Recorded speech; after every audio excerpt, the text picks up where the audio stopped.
Good morning student, मैं अब्दुल जब्बार एक बार फिर फिजिक्स क्लासेस में आपका स्वागत करता हूं। डियर स्टूडेंट, हम चैप्टर नंबर फर्स्ट पे चल रहे थे। उसकी 10-11 वीडियो अब तक आ चुकी हैं, फिलहाल 11 आ चुकी हैं, मे बी ये 12वीं होगी। और आज का जो टॉपिक है बड़ा बढ़िया और बेहतरीन टॉपिक है, वो है कि एक समान वैद्युत क्षेत्र में रखा वैद्युत द्विध्रुव। इसको देखते हैं। ओके, तो अब हम पहले एक समान वैद्युत क्षेत्र को बताएंगे। कैसे एक समान वैद्युत क्षेत्र है, वो होता है इस तरीके से। ये हमारे पास में ऐसे, इसके बाद जैसे हम बताते हैं जो पैरेलल लाइन हो और समान दूरी पर हो तो वो एक समान वैद्युत क्षेत्र को दर्शाएंगी। तो मैंने यहाँ पर एक समान वैद्युत क्षेत्र बना दिया। ठीक है, इसके लिए वैद्युत बल रेखाएं मैंने बना दी। कोई दिक्कत परेशानी हो तो बताइए। चलिए, इसके बाद मैं करूंगा क्या, मैं यहां पर एक क्या रखूंगा भाई, एक वैद्युत द्विध्रुव रखूंगा ऐसे। ये माइनस, ये सॉरी, ये प्लस क्यू और ये माइनस क्यू। ये इलेक्ट्रिक फील्ड है ई। क्या है भाई? Electric field E. तो एक चीज समझ लेना बिल्कुल बढ़िया तरीके से, अगर इलेक्ट्रिक फील्ड के अंदर या वैद्युत क्षेत्र के अंदर कोई चार्ज रखते हैं तो उस पर क्या लगता है? एक फोर्स लगता है। अगर ये प्लस चार्ज है, प्लस आवेश है, तो जो फोर्स लगता है वो वैद्युत क्षेत्र की दिशा में लगेगा और उसकी वैल्यू होती है F equal to Q E. ये वही है कि E equal to F by Q से। ठीक है, उसके बाद माइनस आवेश रखते हैं तो वैद्युत क्षेत्र की दिशा इस साइड में, वैद्युत क्षेत्र की दिशा इस साइड में, तो इसके विपरीत लगेगा और वो लगेगा इस साइड में। क्लियर? तो ये लगा हमारे वैद्युत क्षेत्र की दिशा और इसे बोलूंगा मैं क्यू ई। क्या बोलूंगा भाई? Q E. इसके बाद ये जो है, इस बात को समझ लेना, ये इसका मध्य बिंदु है O। यहां से यहां तक की दूरी L और यहां से यहां तक की दूरी भी L। अब इसमें हम ये देखते हैं, इस बल की क्रिया रेखा ये है और इस बल की क्रिया रेखा ये है। ऐसा नहीं है कि क्रिया रेखा एक ही, क्रिया रेखा अलग अलग है। इसलिए एक बल ये इस साइड खींचेगा, ये इस साइड खींचेगा, तो ये घूमेगा ऐसे। यानी ये वैद्युत द्विध्रुव जो है ये चाहेगा कि मैं किसी भी तरीके से ऐसे घूम जाऊं, यानी वैद्युत क्षेत्र की दिशा में होने का प्रयत्न करेगा। ये दोनों जो फोर्स हैं ये कहीं ना कहीं इसको घुमाएंगे और घुमाने की इस प्रवृत्ति को बोलते हैं बलाघूर्ण। क्या बोलते हैं भाई? बलाघूर्ण। तो डियर स्टूडेंट, इस बात को समझ लेना, यहां दो बल बराबर व विपरीत हैं। क्या है भाई? विपरीत हैं। यहां दो बल बराबर व विपरीत हैं। ये बल वैद्युत द्विध्रुव को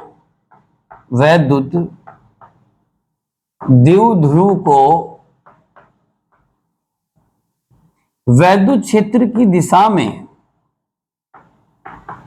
वैद्युत क्षेत्र की दिशा में लाने का प्रयत्न करेंगे। वैद्युत क्षेत्र की दिशा में लाने का प्रयत्न करेंगे। ठीक है, यानी वैद्युत द्विध्रुव को घुमाएंगे और घुमाने को ही क्या बोलेंगे हम, कि इस पर क्या लग गया, एक क्या लग गया भाई? बलाघूर्ण कार्य करेगा। अर्थात वैद्युत द्विध्रुव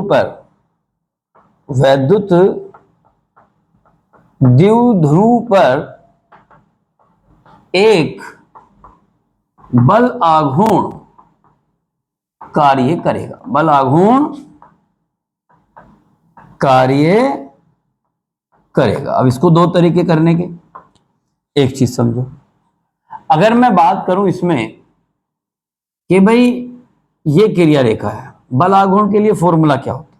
बल आघूर्ण के लिए जो फॉर्मूला होता है, मैं कहूंगा कि बल आघूर्ण को मैं टौ से डिनोट करूंगा, टौ। ऐसा कोई भी एक बल गुणा दोनों बलों की क्रिया रेखा की लंबवत दूरी। अब दोनों एक क्रिया रेखा तो ये है, इनकी लंबवत दूरी ये होगी।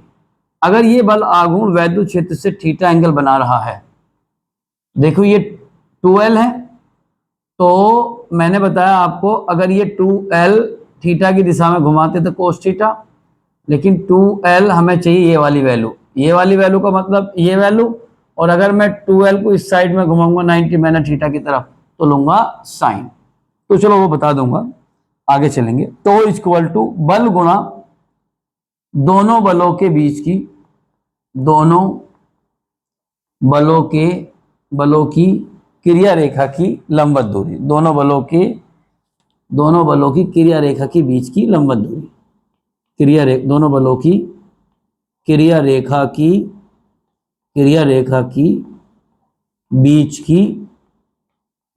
की लंबवत दूरी। क्या मेरे बच्चे?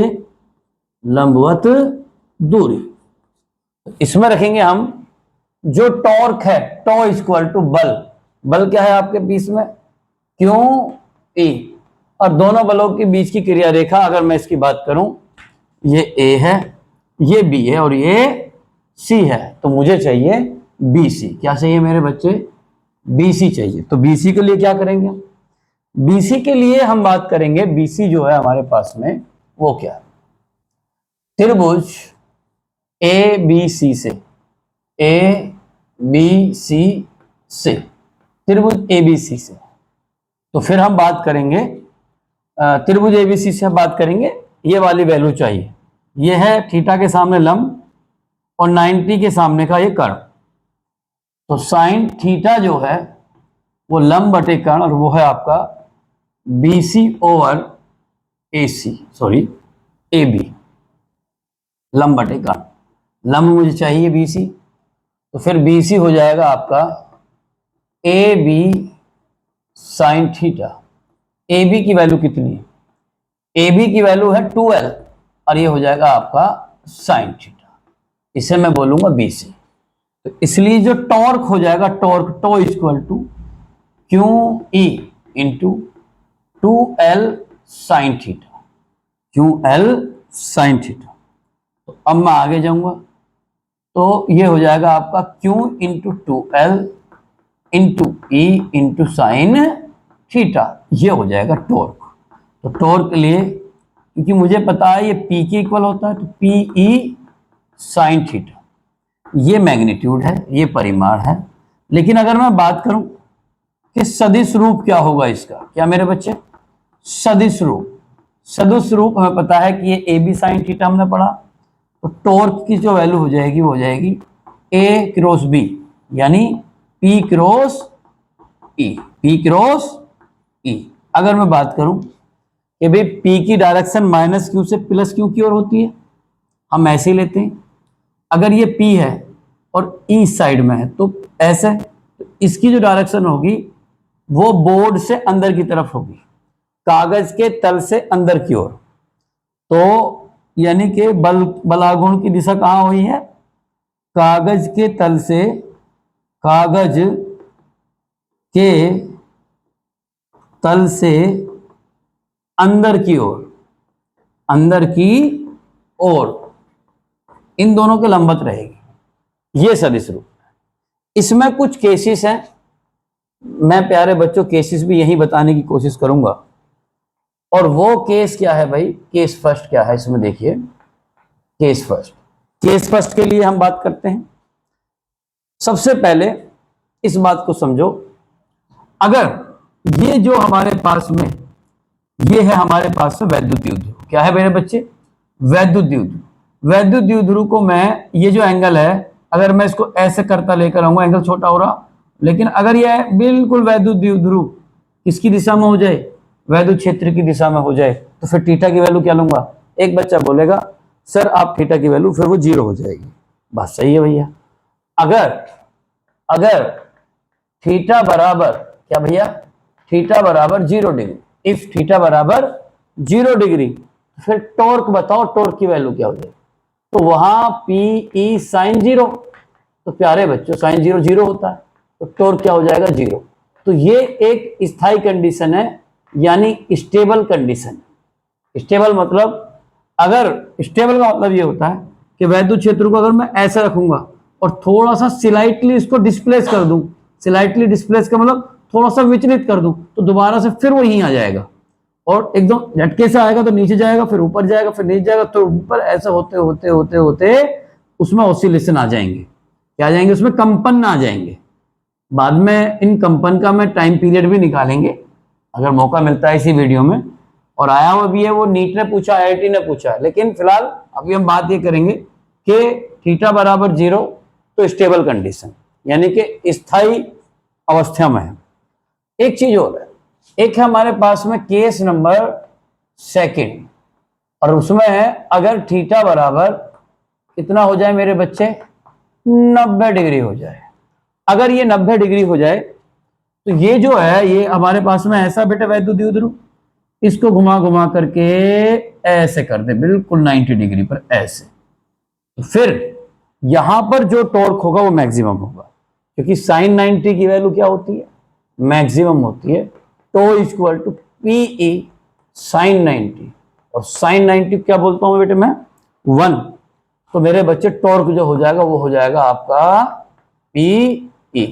बोलो कोई दिक्कत परेशानी हो तो बताइए। एक हमारे पास में है केस थर्ड, क्या भाई, केस थर्ड। केस थर्ड क्या होता है, केस थर्ड में क्या है, ये ऐसे है, इसको घुमा करके मैं इसको ऐसे ले आऊं, यानी अभी तो ऐसा है, ये ऐसे घूम करके ऐसे हो जाए, तो इसका क्या मतलब होगा। फिर ये जो है उल्टा आया, यानी कि प्लस चार्ज इधर, माइनस इधर, तो माइनस पे तो फोर्स इधर होता है और प्लस पे चार्ज इधर होता है। तो जैसे ही मैं थोड़ा सा भी इसको थोड़ा सा भी डिस्प्लेस करूंगा तो एकदम घूम करके इधर आ जाएगा। तो कहने का मतलब यह है कि अगर थीटा की वैल्यू 180 कर दें, कितनी कर दें भाई, 180 कर दें, तो भाई टो की जो वैल्यू हो जाएगी वो हो जाएगी पी, यानी आएगी तो 0, क्योंकि 180 वैल्यू भी 0 होती है, लेकिन ये हो जाएगा अनस्टेबल। क्या हो जाएगा, पेपर में आता है कि कौन सी स्थिति में जो टॉर्क होगा किसका, सॉरी डाइपोल जो है अनस्टेबल होता है। तो थीटा बराबर 180 डिग्री, यानी कि थीटा को वैद्युत क्षेत्र की विपरीत दिशा में रखने पर। ठीक है, अब ये बात आपको बिल्कुल क्लियर कट होनी चाहिए। मैं थोड़ा हट रहा हूं भाई, आप जो है इसका स्क्रीनशॉट ले लीजिएगा और फिर आगे बढ़ते हैं।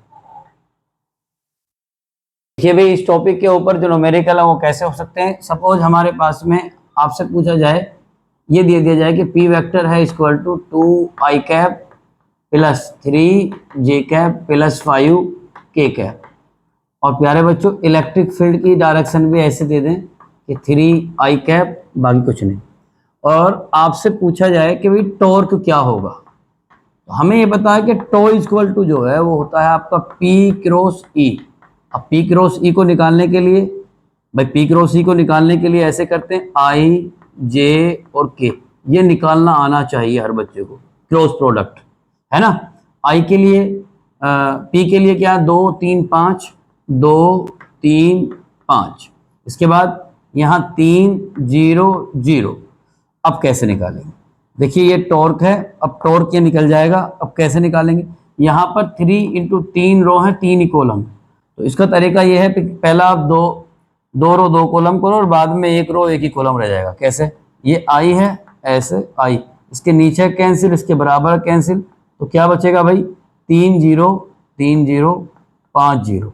ओके, यहाँ आ जाओ, माइनस जे कैप, माइनस लिया जाता है यहाँ पर, ये 0 ये, सॉरी इसके नीचे कैंसिल, बराबर कैंसिल, 2 3 5 0, 2 3 5 0।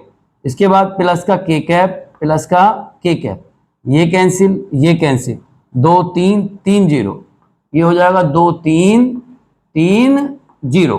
अब यहाँ आ जाइए, ये आई कैप है, यहाँ देखिए 3 की 0 में करेंगे 0, माइनस 0 की 5 में करेंगे तो 0, माइनस के जे कैप 2 की 0 में करेंगे तो 0, माइनस 3 पंजे 15, ऐसी 2 की 0 में करेंगे तो 0, माइनस 3 तिया 9। तो इसका मतलब आई तो इसमें है ही नहीं, तो माइनस माइनस प्लस यानी कि 15 जे कैप, और ऐसे ही माइनस के 9 के कैप। ये हो गया आपका टॉर्क। टॉर्क के लिए यूनिट होती है न्यूटन मीटर। ऐसा क्वेश्चन बन सकता है भाई। इसके बाद में अगर मैं बात करूं थोड़ा सा आगे, और आगे ये बढ़ाता हूं मैं कि कई बार तो है आपको मैक्सिमम ये बहुत छोटे छोटे क्वेश्चन आ जाते हैं कि आपसे पूछ लिया कि भाई वैद्युत द्विध्रुव आघूर्ण जो है वो है आपका 2 कूलम मीटर, ठीक है, और इलेक्ट्रिक फील्ड जो है वो दे दिया आपका 4 न्यूटन पर कूलम, और इन दोनों के बीच में एंगल दे दिया 30 डिग्री। एक बार दे दिया 90 डिग्री, और एक बार दे दिया थीटा इक्वल टू 0 डिग्री, और एक बार दे दिया बस ये। तो यहाँ से आप क्वेश्चन, और फिर आपसे कहेगा कि भैया find the value of tau, find the value of tau, यानी टो का मान निकालिए। तो प्यारे बच्चों यहाँ से आप टो इक्वल टू निकाल सकते हो क्या मेरे बच्चे, पी ई साइन थीटा से आराम से निकल जाएगा। तो P के लिए क्या है आपका 2, E के लिए क्या है आपका 4, और साइन 30 यानी साइन 30। अब साइन 30 की वैल्यू 1/2 आराम से हो जाएगा ये 4 न्यूटन मीटर, क्योंकि 2 से काटेंगे इससे 4 टाइम कटेगा। इसके बाद आप अगले क्वेश्चन अपना आप करोगे। फिर और ऐसे कैसे क्वेश्चन बन सकते हैं कि कौन सी कंडीशन में स्टेबल और अनस्टेबल रहेगा। इसमें अनस्टेबल रहेगा, इसमें, और इन दोनों में स्टेबल रहेगा, ये ध्यान रखना, ठीक है। इसमें भी अनस्टेबल ही रहना है, इसमें भी, बाकी इन दोनों में अनस्टेबल और इसमें स्टेबल रहेगा, स्थायी बोलते हैं। अब इसमें कुछ और भी अच्छे क्वेश्चन है, तो पहले आप इसका एक स्क्रीनशॉट ले लीजिएगा और फिर आगे बढ़ते हैं। अब इसमें हम और अच्छे क्वेश्चन, क्या भी इसको मिटा देता हूं भी, ठीक है। चलिए, एक क्वेश्चन आया था और ये थोड़ा सा पूछा गया था, IIT मेंस और नीट जैसे एग्जाम इनको पूछते रहते हैं कई बार, और आपसे ये पूछा गया था कि हाँ भाई ये इलेक्ट्रिक फील्ड है E, मैं जनरल क्वेश्चन ले रहा हूँ, वैल्यू आई थी वहां पर, ये जनरल क्वेश्चन, एक इलेक्ट्रिक फील्ड है हमारे पास में मेरे बच्चे E, क्या है भाई, एक इलेक्ट्रिक फील्ड है हमारे पास में E, वो क्या है वो देखिए। ये हमारे पास में एक इलेक्ट्रिक फील्ड ऐसे आ गया, एक E ऐसे आ गया, और एक डाइपोल है, ये क्या है भाई, ये डाइपोल। ये माइनस क्यों, इसका ये जो चार्ज है माइनस क्यों, इसका मास m है। ऐसे ही ये चार्ज है प्लस क्यों, और इसका मास जो है इस वाले का ये जो है ये, और इसका मास है m। इसमें जो है यहाँ से यहाँ तक की दूरी l है, और ये हो गया सेंटर ऑफ मास, क्या है भाई, सेंटर ऑफ मास। इन्होंने पूछा था कि इसमें find the value of, find यानी कि हमें कोणीय त्वरण की वैल्यू बतानी है, क्या भाई, कोणीय त्वरण, कोणीय त्वरण, कोणीय त्वरण का, कोणीय त्वरण अल्फा होता है, का मान ज्ञात कीजिए, का मान ज्ञात कीजिए। मैंने हिंदी में लिख दिया है, इंग्लिश का मन चल रहा था, लेकिन कोई बात नहीं। अब देखिए भाई, अब हमारे पास में क्या है मेरे बच्चे, इस बात को थोड़ा सा समझ लेना कि कोणीय त्वरण का मान ज्ञात कीजिए। तो इसको बहुत ही प्यार से समझना। देखिए, सबसे पहले आप जो है इसमें टॉर्क बताओ, टॉर्क क्या होता है। तो टॉर्क के लिए तो फॉर्मूला, हाँ अब इसमें ये भी बात ध्यान रख लेना, अगर ये एंगल जो है, इस एंगल को मैं मान लेता हूं, ये चार्ज क्यों है, E है क्यों, हाँ इस एंगल को मान लो 30 डिग्री, ठीक है, 30 डिग्री मानोगे तो वैल्यू थोड़ी सी अच्छी हो जाएगी। तो इक्वल टू हो जाएगा भाई, हमें ये पता है यहाँ से यहाँ तक, इसमें क्या लगेगा भाई, ये लगेगा आपका वैद्युत द्विध्रुव आघूर्ण P, ये हो जाएगा P E sine 30, sine 30, P की वैल्यू हो जाएगी Q इंटू 2L, वही है इंटू E, और ये हो जाएगा आपका साइन 30, साइन 30 की वैल्यू 1/2, तो इसमें हो जाएगा ये 2L 20 की दूरी, तो Q into L into E, और ये हो जाएगा टो, ठीक है, ये E है। चलिए भैया Q इंटू L, ये टो है। अब हमें ये पता है कि भाई हमें निकालना कोणीय त्वरण। हम ये भी जानते हैं बहुत प्यार से, हमने 10th क्लास में पढ़ा था कि टो इक्वल टू होता है भाई जड़त्व आघूर्ण इनटू कोण, ये त्वरण। अब यहाँ हमें जड़त्व आघूर्ण भी निकालना है, तो जड़त्व आघूर्ण के लिए ये भी समझ लेना कि जड़त्व आघूर्ण को निकालने के लिए अगर ये दो हैं ऐसे, ये मास m1 और ये मास m2 है, बीच की दूरी यहाँ पर ये r और यहाँ से भी ये क्या है r, तो सेंटर ऑफ मास के एक्रॉस जड़त्व आघूर्ण जो आया वो आता है m1 r1 का स्क्वायर प्लस m2 r2 का स्क्वायर। बोलो यही है भाई, वो दिक्कत तो नहीं है, यही है ना। तो ऐसे ही फिर हम यहाँ भी निकाल सकते हैं कि यहाँ का जो जड़त्व आघूर्ण आएगा वो आएगा I इक्वल टू क्या हो जाएगा भाई, एम एल स्क्वायर, उस साइड में भी एम एल स्क्वायर, ये हो जाएगा 2ml स्क्वायर और ये हो जाएगा जड़त्व आघूर्ण। अब इसके लिए जो है फिर अब इसमें क्या लिख देंगे हम, tau equal to I alpha equal to Q into L into E. अब देखिए आई के लिए 2ml स्क्वायर और ये हो जाएगा Q इंटू एल इंटू ई, तो इस L से L कट गया, तो क्या बचेगा भाई हमारे पास में, और ये है हमारे पास में क्या भाई अल्फा, क्या भाई अल्फा, तो alpha equal to Q into E upon, तो 2m क्या रहेगा 2ml, ये मुझे चाहिए था। तो कई बार जो है थोड़े क्वेश्चन के अंदर 11वीं भी मिक्स कर दी, ठीक है, और क्वेश्चन को स्टैंडर्ड बना दिया, तो ऐसे क्वेश्चन बनते हैं कई बार, ठीक है। तो आप इस चीज़ को थोड़ा सा देख लेना, और ओके भाई आज की क्लास के लिए भाई इतना ही काफ़ी रहेगा, और देखते रहिएगा अपनी फिजिक्स क्लासेस को। Okay, thank you very much.